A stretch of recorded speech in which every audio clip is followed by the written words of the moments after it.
मोदी जी, उनको जो है हाईएस्ट अवार्ड दिया गया है फ्रांस की तरफ से। क्या कहेंगे आप सर? इतनी मतलब एक अच्छी खबर है और मतलब दोनों ही अच्छी खबर है मेरे ख्याल से। लेकिन मैं सबसे पहले फ्रांस से शुरू करना चाहूंगा क्योंकि मैं बहुत एक्साइटेड हूँ जो कुछ फ्रांस में हो रहा है।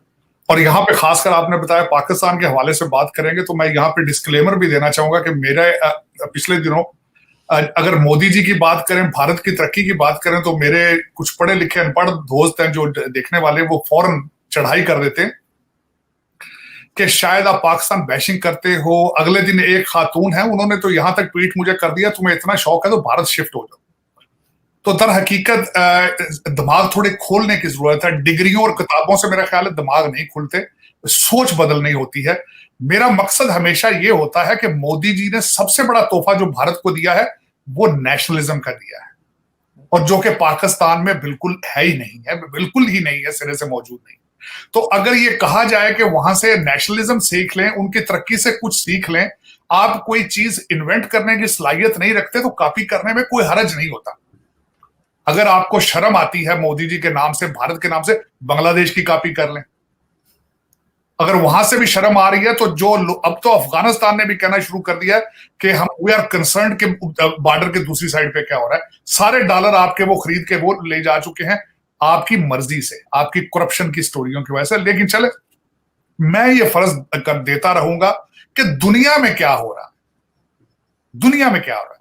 तो वो उसमें मैं सबसे, और मोदी जी का या भारत की बात करने से मैं हमेशा ये होता है कि हमारे पड़ोसी हैं, शायद हम पे भी कोई असर हो जाए उस चीज का। मेरा पॉइंट ऑफ व्यू ये होता है, और मैं इस चीज पे बिलीव करता हूं कि नफरतों से आपने 76 साल कुछ नहीं सीखा। कोशिश करें, अगर आप दूसरी साइड, आप प्यार मोहब्बत को भी ट्राई कर लें, एक दूसरे से कोई लर्न करने की भी ट्राई करें। चले, मैं पहले, इससे पहले कि I lose my patience with France के दौरे से, एक तो देखें मोदी जी का छठा ट्रिप था वहां फ्रांस का, और हाईएस्ट अवार्ड जिसकी आपने बात की है उसको कहते हैं लीजन ऑफ ऑनर। और मैं यहाँ पे ये नहीं कहूंगा कि मोदी जी का, मैं बल्कि मोदी जी के सफर की बात करूंगा। कहां से वो चीफ मिनिस्टर थे, गुजरात से, और मुझे आज याद है कि अमेरिका ने वीजा नहीं देता था। वहां से लेकर आज अगर उनकी 1 दर्जन से ज्यादा ममालिक ने हाईएस्ट सिविलियन अवार्ड उनको दिए, हाईएस्ट। तो ये बहुत एक्स्ट्रा ऑर्डिनरी ट्रैवल है बड़े शॉर्ट पीरियड में। और ये आप जितनी मर्जी नफरत करते रहें, लेकिन ये दुनिया के अंदर एक ये रैकेट बन रहा है, तारीख बन रही है, उसको आप डिनाई नहीं कर सकते, चाहे जितना मर्जी आप उसमें बात कर ले, कोई ऐसी बड़ी बात नहीं।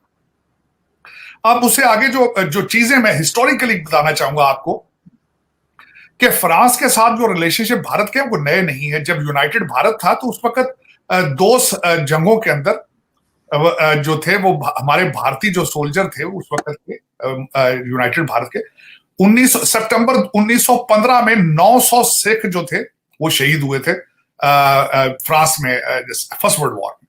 उसमें सेकंड वर्ल्ड वॉर में भी जाते थे।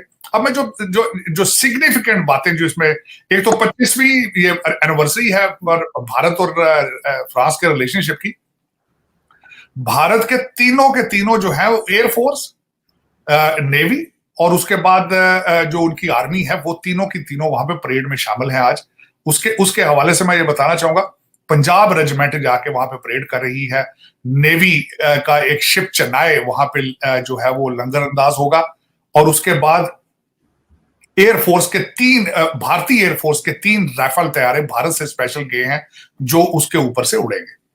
अब जो सिग्निफिकेंट बातें जो मैं बताना चाहूंगा कि जो तीनों दस्ते वहां पे परेड करेंगे उनमें से 2 लीड कर रही हैं खवातीन। एक का नाम तो बल्कि मैं उसका जो उसको लीड कर रही है उसका तो नाम अभी मेरे अमरता है मेरा उसका, मैंने उसके बारे में सुना था। मैंने उन तीनों के इंटरव्यू सुने हैं, जो तीनों जो वहां पे करेंगे। और उसके बाद हेलीकॉप्टर भी उससे उड़ेंगे, क्योंकि हेलीकॉप्टर जो इंजन थे वो जो भारत में बनते हैं वो फ्रांस से बन के जाते हैं। और जो धुन उन्होंने वहां पे वो बजानी है, सारे जहां से अच्छा है हिंदुस्तान हमारा, ये उसके वहां पे उनकी धुन होगी। अब उसके बाद जो मैं एक और सिग्निफिकेंट बात आपसे शेयर करना चाहूंगा, जिसपे मुझे भी इसमें ऑनर हासिल है, कि इस वक्त जो भारत के एम्बेसडर फ्रांस के अंदर है उनका नाम है जावेद अशरफ। तो आज से तकरीबन 20-25 साल पहले मैं एक अमेरिकन डेलीगेशन के साथ भारत गया था, और मुझे भी उनसे मुलाकात का शर्फ हासिल है। और बल्कि वहां पे एक इवेंट के अंदर ही वॉज अ स्पीकर। वो यहाँ इंडिया की एम्बेसी में सर्व कर चुके हैं वॉशिंगटन डीसी में, लेकिन मेरी मुलाकात उनकी वहां हुई थी न्यू दिल्ली में। और मुझे अभी याद है कि लंच के दौरान मैंने उनसे कई सवाल किए थे। Javed Ashraf, very brilliant diplomat, और I am very proud of him. उन्होंने अगले दिन अब एक्सप्लेन किया, एक आर्टिकल में मैंने पढ़ा है कि उन्होंने एक्सप्लेन किया कि भारत फ्रांस के रिलेशनशिप सिर्फ राफेल के हद तक नहीं है, they are larger than that. उसकी मैं बात अब मैं उसके हवाले से बताना चाहूंगा। 1998 में जब भारत ने एटमी धमाके किए थे तो भारत जो था आइसोलेट हो चुका था, और उसमें फ्रांस ने उनका साथ दिया।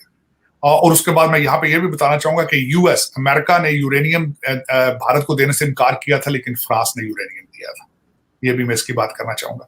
अब इससे आगे मैं चलना चाहूंगा। मैं समझता हूं कि मोदी जी के बड़े शॉर्ट पीरियड के अंदर बड़ी वो कहते हैं मोदी डिप्लोमेसी जो है, अभी भारत अमेरिका से अभी वो कॉन्ट्रैक्ट करके गए हैं जेट इंजन असेंबल करने के लिए वहां पे। यहाँ पे ये जो राफेल है, ये दासू ऑर्गेनाइजेशन है फ्रांस की, और अलायंस जो है भारत की है, ये मिलके करेंगे, बनाएंगे इनको। इनके काफी इक्विपमेंट जो इन तैयारों के वो भारत के अंदर असेंबल होंगे। 51% उस जो ऑर्गेनाइजेशन है, जो लिमिटेड इन्होंने कंपनी बनाई है, उसके 51% शेयर जो है अलायंस के। और उसके बाद मैं यहाँ पे ये बताना चाहूंगा कि पहले तो हम ये 26 राफेल तैयारों की बात कर रहे हैं, 36 पहले ले चुके हैं। भारत के पास अब 80 राफेल तैयारे होंगे। अब राफेल तैयारे जो है, राफेल तैयारे जो इनकी मैं बताना चाहूंगा कि इसकी सुप्रीमेसी क्या है या इसकी वर्ल्ड स्टैंडिंग क्या है। इसको कंपेयर किया जाता है F-18 हार्नेस के साथ, अमेरिकन जो F-18 है। बल्कि गोवा में कुछ साल पहले दोनों का टेस्ट किया गया था, तो उसमें Rafale were more stronger than the F-18, तो उसके बाद डिसीजन लिया गया था इसको। अब ये जो तैयारे लिए जा रहे हैं, ये जो शिप कैरियर है वहां से ये उड़ने की सलाहियत रखते हैं, मरीन जो अभी रिसेंटली लिए हैं। तो ये जो इंडियन शिप कैरियर है क्रांत, गोवा में पोस्ट होगा, और उसमें 8 जो है ये तैयारे जो होंगे, ये राफेल उसके ऊपर रहा करेंगे।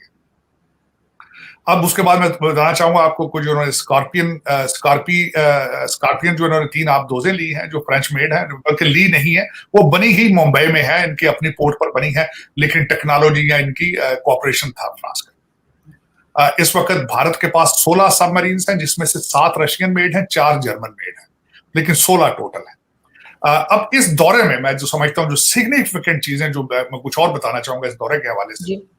एक तो जब उन्होंने अपने गिफ्ट शेयर किए, तो उसमें फ्रांस ने 2 गिफ्ट दिए हैं मोदी जी को। एक उन्होंने तस्वीर दी है, उसी जिस तरह मैंने बताया है कि Sikh was marching, Sikh regiment या पंजाब रेजिमेंट, उसमें सरदार जो थे वो पगड़ियां उनकी नजर आ रही हैं, वो वॉक कर रहे हैं, और उसमें एक फ्रेंच औरत उनको रोज फूल पकड़ा रही है, उसकी तस्वीर मोदी जी को दी गई है। इन द मेमोरेंस के आपकी contribution of Indian soldiers for the French freedom. अब दूसरी जो उन्होंने गिफ्ट किया है, वो एक चेस है, उसका रेप्लिका है चेस का, वो उन्होंने दिया गया है। और चेस के बारे में यहाँ पे खासकर सिग्निफिकेंस ये बताई जाती है कि चेस वॉज भारत में से शुरू हुआ था, चेस गेम जो थी। तो ये 2 गिफ्ट उनको दिए गए हैं। अब 2 चीजें जो सिग्निफिकेंट मोदी जी ने इस ट्रिप में की हैं, सबसे बड़ी अचीवमेंट उनकी मैं समझता हूं कि उन्होंने वीजों की बात की है। भारतीय स्टूडेंट्स के वीजे इजी किए जाएंगे। और दूसरा, इस वक्त फ्रांस के अंदर कानून है उनका कि जब कोई भारतीय स्टूडेंट मास्टर्स कर लेता है, तो उसको 2 साल का स्टे का वर्क परमिट दिया जाता है। उसको उन्होंने एक्सटेंड करा के 5 साल का कराया है। अब उसका फायदा क्या होगा? आपको पता है इस वक्त भारतीय डायस्पोरा जहां भी है, हेल्दी है, स्ट्रांग है और नेशनलिस्ट है। ये 3 चीजें पूरी दुनिया में जहां जहां भी भारतीय डायस्पोरा है, ये 3 चीजें मैंने उनमें देखी है। स्किलफुल, उनकी स्किल है, पीछे से एजुकेशन लेकर आते हैं, मेहनत करते हैं, and then they remain very nationalist. और ये नेशनलिस्ट जो था, मैं समझता हूँ मोदी साहब को क्रेडिट दूंगा।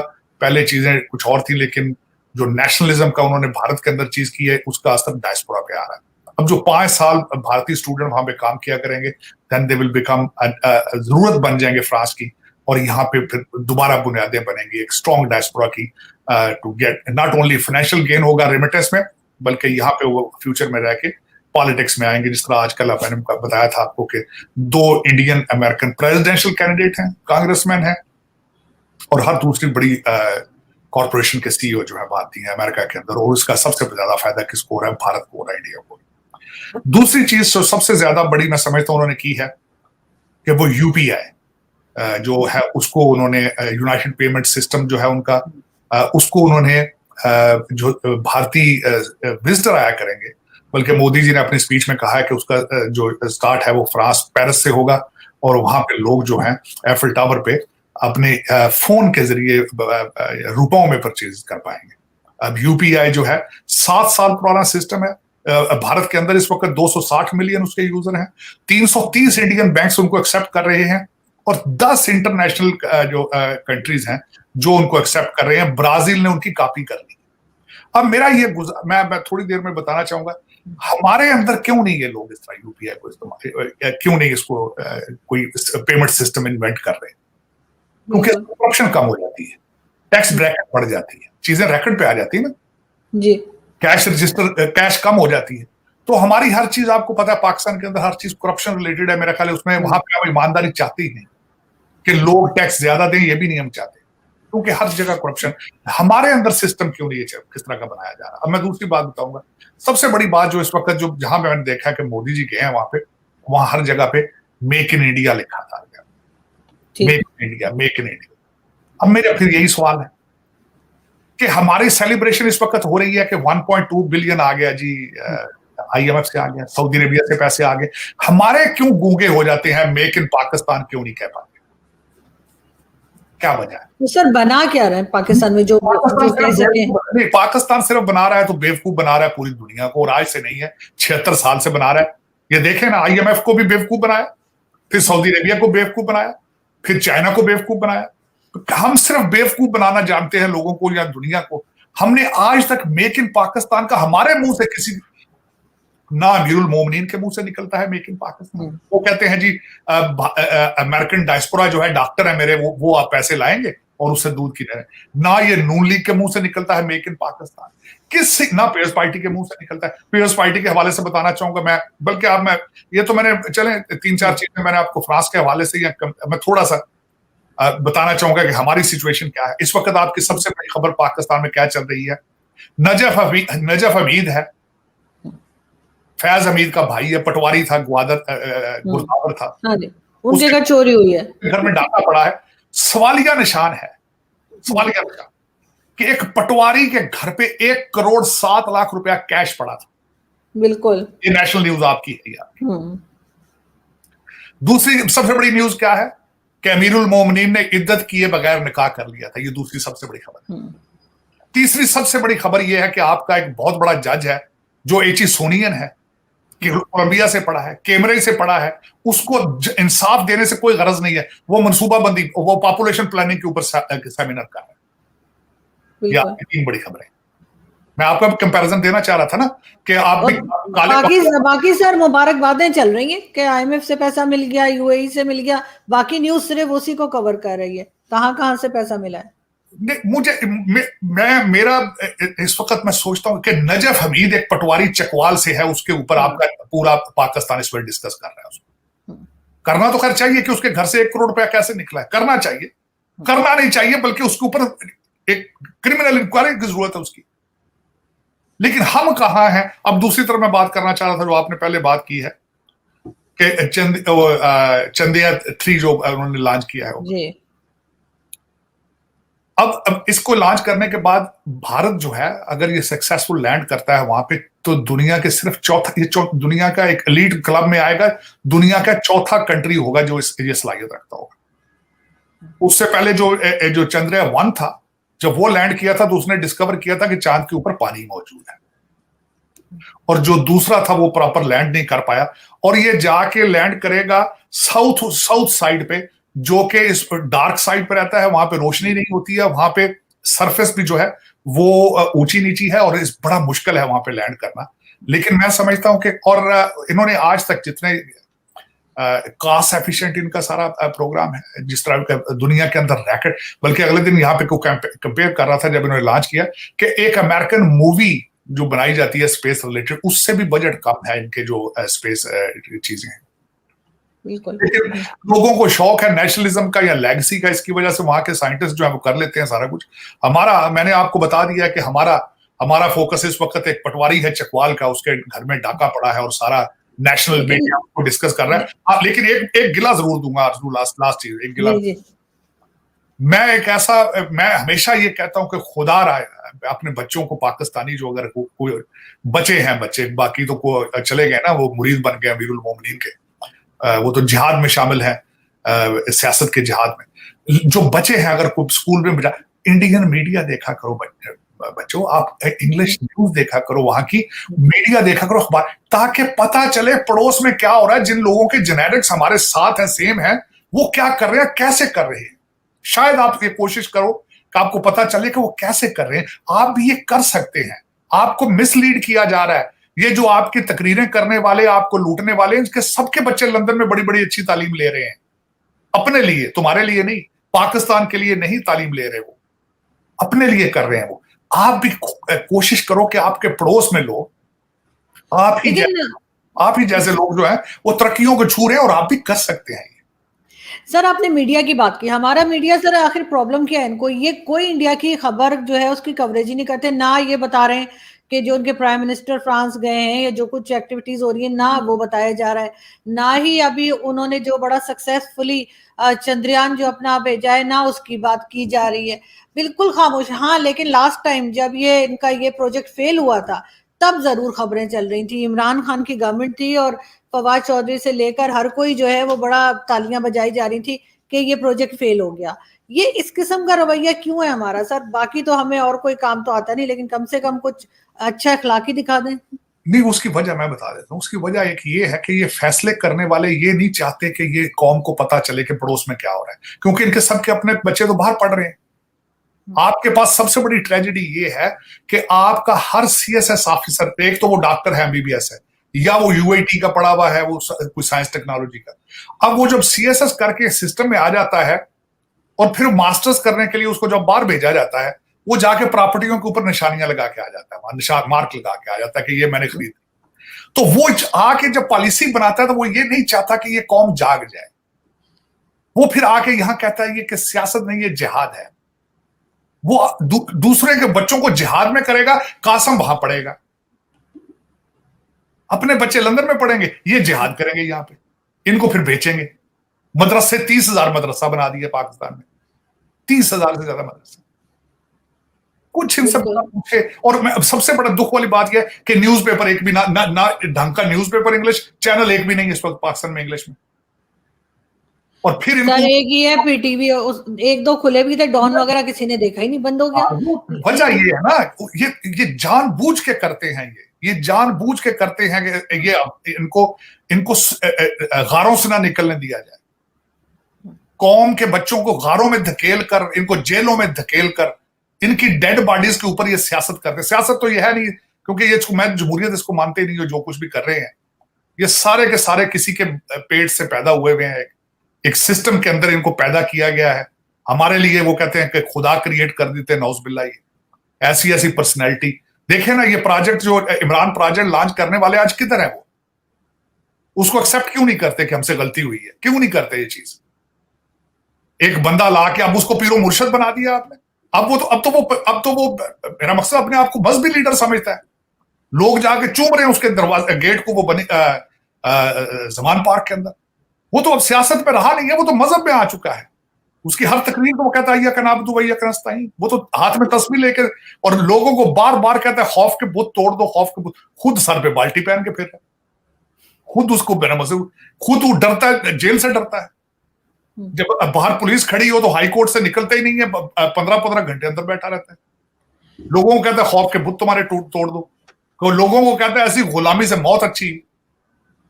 नहीं करिए। मगर सर सर जो गवर्नमेंट है या जो एस्टेब्लिशमेंट है, स्टेट है हमारी, वो कई लोग जो है वो सोशल मीडिया पे और जगह जगह पे वीडियोस लगाते हैं जिसमें वो कभी हिंदू जो हमारे यहाँ रहते हैं उनको धमकियां दे रहे होते हैं कि वो एक खातून 4 बच्चों के साथ चली गई कि वो अगर वापस आई तो अगर नहीं आई तो भी हम यहाँ के हिंदुओं को मारेंगे और अगर आ गई तो उसको मार देंगे, और इसी किस्म की सर स्टेटमेंट्स आती है, लेकिन ये लोग ना पकड़ते हैं ना सजा देते हैं।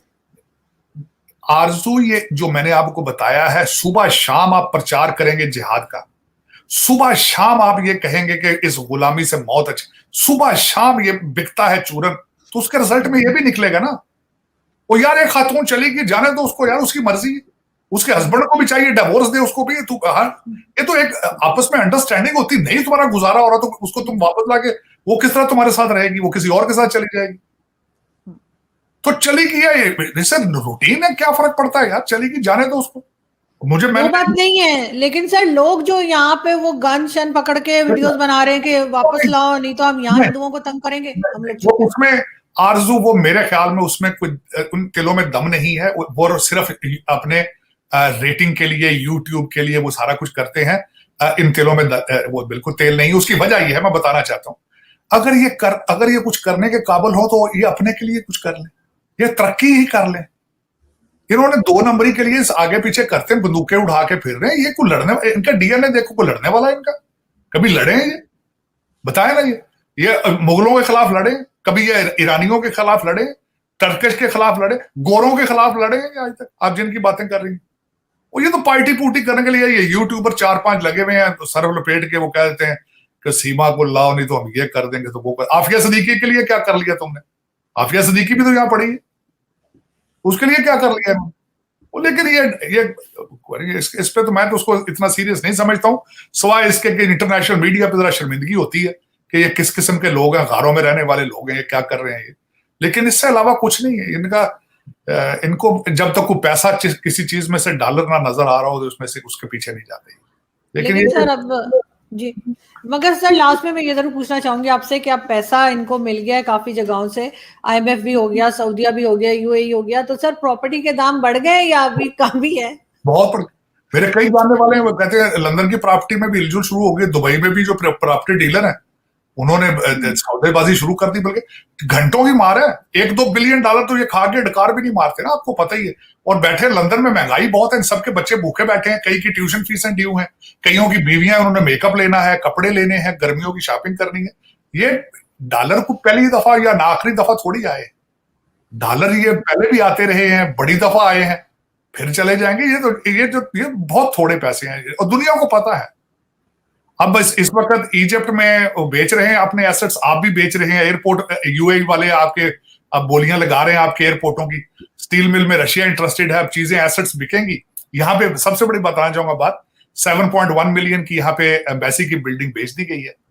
अब वो देखते हैं कि वो मेरा ख्याल अब तो इससे उससे कर लिए होंगे उनके। $7.1 मिलियन क्या होता है, वो तो 2-4 लोग शॉपिंग करने जाए किसी अच्छे मॉल में तो खत्म हो जाते हैं, यहाँ के जिस तरह के नवाब लोग हैं आपके।